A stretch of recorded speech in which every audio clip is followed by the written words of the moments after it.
Protein databases store protein data which may be in the form of sequences, motifs, where within a sequence we can get some specific patterns of amino acids, so they make up motifs. We can have structures in those databases, or we can align those structures, and we can have a database where we can find those structural alignments. First sequences to be collected were those of proteins. That's before nucleotide sequences, so they were the first ever sequences they were collected. And in fact, the scientists, they were using methods developed by Sanger and Topic.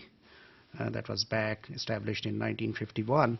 So most of the time, at that time, people, they were focusing on making the sequences from cytochrome molecules.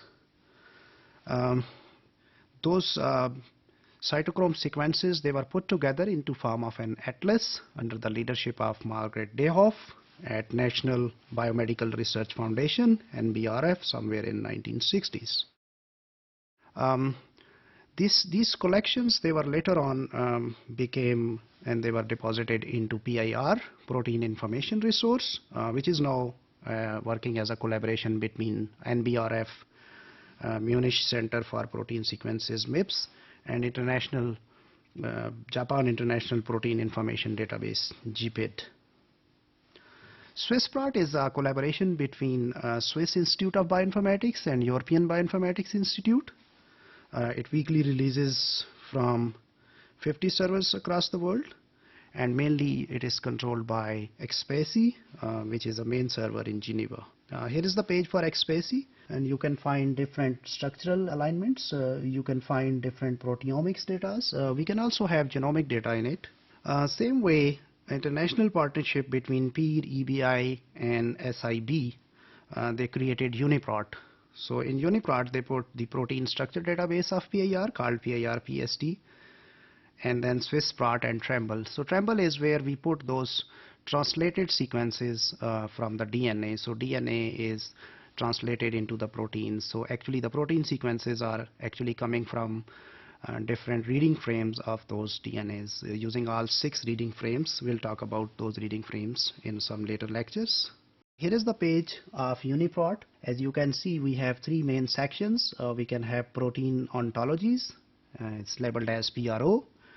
And then we have Pro class, where we can have the sequences, and ProLink tells us about the literature. Here we look into the Pro, which is the protein ontologies. Ontologies are where we can classify those proteins on the basis of their functions, and different functions, they have their hierarchy. So ontologies are labeled in the shape of different hierarchies. So there is a major function, and then there is a trend towards moving towards the specific function. So here we can see just a Pro hierarchy, protein ontology hierarchy in this example. As we mentioned earlier, iPro is basically integration of different protein resources. So we can have sequences from here, we can have protein expression data, we can know about protein modifications, we can also look into the ontology. Same way in this iPro, we can also integrate the genomic data with the proteomic data. Whereas iProLink provides the literature information, and most of the research papers, those we can find from here. PDB stands for Protein Data Bank. So basically it's a repository where we have the protein structures. These structures are obtained by different chemistry and molecular biology techniques like X-ray crystallography in the labs, and then those structures are submitted into the PDB, where researchers they can get those structures, and then they can compare their predicted structures with them. So it's a good resource if you are working on structural protein bioinformatics. Whereas SCOPE is a similar effort in which it utilizes different structural elements on those proteins, and then those it classifies the proteins based upon those structural elements like family, fold, superfamily, domains, and then classes.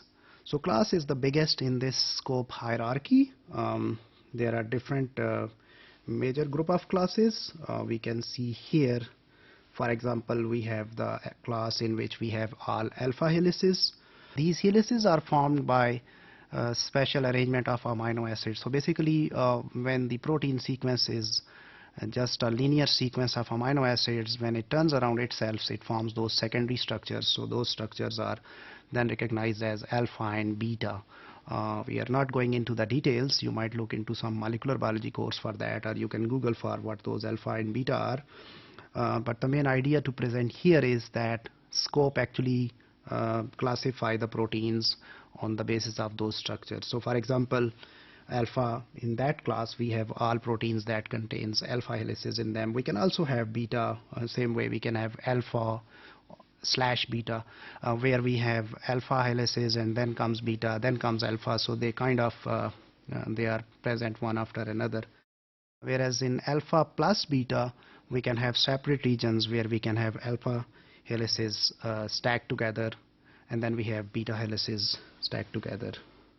So in the end, we conclude that first sequences obtained, they were of protein sequences, and protein databases, they can be classified on the basis of sequences, motifs, structures, different structural alignments. And then obviously the growth of sequences in the databases, just like nucleotide databases, is also relatively high.